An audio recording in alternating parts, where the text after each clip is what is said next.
Yeah, I thought we came up with big stops. I mean, that was a hard-fought game. There just weren't a lot of easy looks out there all game. But, each team felt like they had a chance maybe to separate. When I say separate, maybe get up 5, 6, but then the other team would either make a play or throwing it off the glass, or we'd get a tough shot, different things, and it just kept staying tight, and you knew it was going to come down to a score and a stop. We kept talking about that, and I was so proud of that last defensive stand that we made, and obviously the execution on the late play. It's funny, we run that a lot in practice. We never make it in practice, so I'd rather make it in the game and not in practice, but good for Malcolm. But just a lot of guys stepped up. I look at Akil's stat line. Justin gave us a huge lift when he came in, and it was just kind of hanging. He got a couple buckets. I think that might have been they were up, what did they go up? I think they were up 4 or 5, and maybe I got that wrong. I'm not sure, but Justin had a couple in transition, and just different guys stepped up. Okay, Doug? What exactly was the play?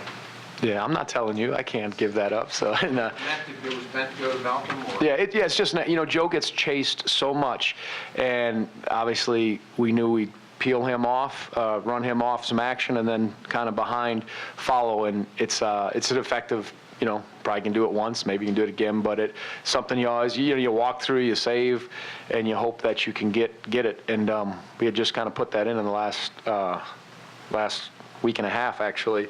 So I'm glad the timing was perfect, the pass was good, and then obviously you got to step up and make the shot. Mark?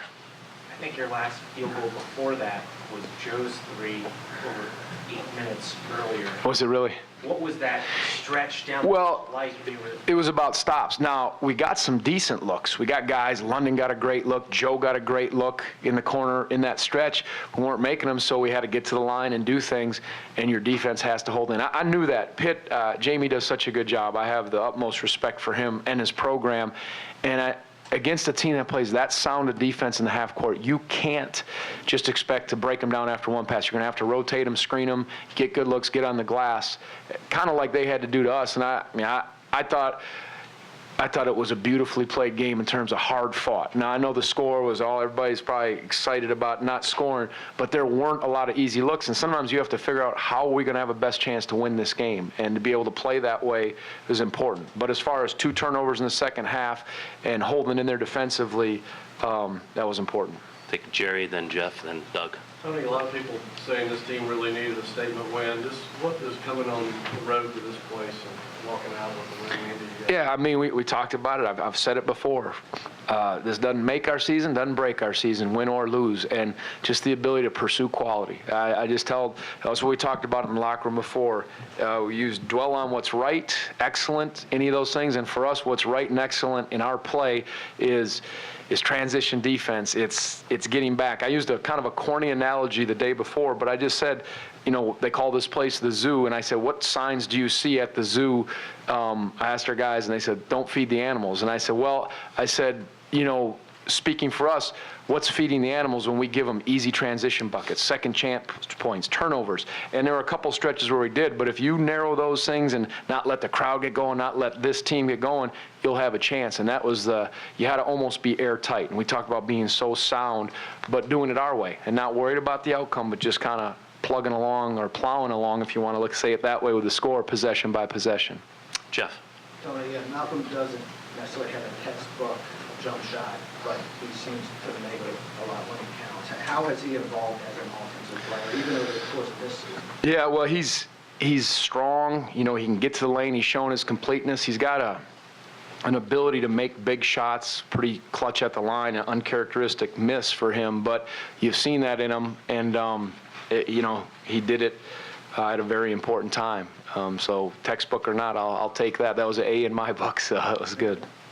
Doug? More on Malcolm. How much of the time was he on Patterson? Most of the time. Patterson went 3 for 14. Yeah, I don't want to absolutely. And we said we got to do it collectively. When you play a player as good as Patterson, he's got to earn. We just said make him earn, make him earn. He doesn't get any free baskets. And twice Malcolm lost vision for a second, and he got free, and he made us pay. But that was about it. Otherwise, whether it was Malcolm, Justin, Joe, different guys, they really marked him well, and it was primarily Malcolm. And he made them earn, and I'm sure Lamar had some shots that he probably would want back, but it wasn't anything too easy for anybody for the most part tonight. Take one on the far right. Is there a danger when two teams play similar like you guys that you both become a little too patient on offense? It seemed like there was a couple of times in the last 3 minutes where both teams sort of went way late in the shot clock and didn't necessarily get the shot. I mean, perhaps, that's what I thought. Justin came in, he gave us a nice lift. He got a couple in transition. That was earlier in the second half. But what I think maybe people don't always understand is you're playing so hard defensively and you're moving as hard as you can and screening offensively. There's a fatigue factor going on, and there's a saying, sometimes you really have to rest on offense. And that's not always a bad thing because you're laying everything out there. I mean, you maybe can't see it, but these guys there were some tired guys in that regard. So instead of forcing, just rest a little bit on offense to go. And I think maybe that was happening. But yeah, you have to take a good shot. You can't pass up a good shot. And if it's early, great. But there weren't a lot there. Perhaps there was times we passed one up, but if it was to rest, I'm okay with that. And it was just one of those grinder games that you could tell after the first 5-6 minutes, there's not going to be a lot of, easy scoring or easy looks. Okay, Mark. You guys were, before this game, I think 1-3 in games decided by 5 points or less. Was this important to kind of close out a tight game? Yeah, I mean, we just wanted to keep trying to, again, have a chance. I told the guys at halftime, I love this. And I said, with 3.5 minutes, I said, this is where you want to be. I said, right now, right here, I said, this is where we want to be. Score, stop, or make them earn and get a great look, and that's what we kept talking about. So, yeah, I mean, again, you have to have some good fortune. I understand that. I mean, who knows if, they offensively, they could have gotten an offensive putback on that possession, and then you got to come down. But it's a fine margin of error either way, and fortunately, we were on the right side. Doug. There was a stretch with about 3 or 4 minutes left when Malcolm was on the bench for a while. Was that a conscious decision to have him somewhat fresh together? Well, yeah, I mean, again, kind of back to the gentleman's question here, where I could tell guys were fatigued, and they were putting a lot out there, and I just wanted to, Justin was playing well. Different guys were like, give Joe a little blow, give Malcolm a blow, so at the end, we'd have them to be fresh. And certainly, as long as the lead was staying where it was or the game was tight and you get him those extra minutes of rest, that was significant. And he, because you need it to chase around Patterson like he did most of the game, to use the dribble, expends a lot of energy. Okay, we'll take 2 more questions. Whitey and then that gentleman in the front. Hey, Tony, on their last offensive possession, when Robinson got the good look from 3 and then they had a pretty put-back chance, how did you like that defensive possession? I mean, Fortunate. Fortunate, yeah. I mean, we made him. I mean, we were trying to keep the ball. He had a good look. Robinson did. He missed his. We made ours. They had a chance to get an offense rebound. So yeah, definitely. But the whole of the game, I thought, was very solid defensively. But yeah, that one they could have gone either way for sure. Felt like you had a pretty.